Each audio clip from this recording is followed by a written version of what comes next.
conseil municipal, l'opposition a fustigé les conséquences du chantier de la coulée verte. L'opposition qui déplore 240 places de stationnement en moins après la démolition du parking du Paillon pour les usagers sans solution de rechange. La majorité municipale rétorque que ces places seront réparties dans les autres parkings du centre-ville. Reportage Nathalie Morin, Jacques Saufeur. Après la gare routière, le parking du Paillon, souvent appelé la deuxième verrue de Nice, devrait être démoli au deuxième semestre 2012. 450 places de parking amenées à disparaître, un problème pour le quartier, débattu aujourd'hui au conseil municipal de Nice. Il y a 160 résidents sur le Vieux-Nice et la totalité de ces résidents sera relogée aux mêmes conditions tarifaires que ce qu'ils ont aujourd'hui sur le parking qu'ils occupent, dans des parkings de périphérie.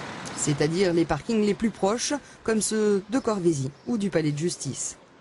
Or, les parkings qui sont environnants, ils sont déjà, pour la plupart, complets, il y a déjà des listes d'attente. Donc il va falloir qu'on m'explique comment on va faire pour remplir quelque chose qui est déjà plein. Un autre parking devrait voir le jour ici, sous l'esplanade Sulzer, au pied du monument du 150e anniversaire du rattachement de Nice à la France, mais en 2013. Ce n'est pas la nature du projet qui est mise en cause.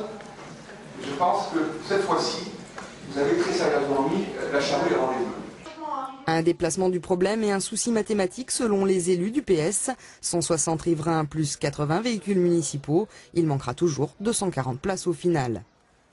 L'adjoint à l'urbanisme a avoué que pendant un an, il était sans solution. Donc je laisse cette non-réponse à l'appréciation des commerçants, des restaurateurs, de tous ceux qui travaillent dans le Vieux-Nice et de tous ceux qui viennent le visiter. Pour l'opposition, la droite se précipite. Elle veut finir trop vite d'achever la coulée verte, son projet d'embellissement de la ville avant les prochaines élections municipales.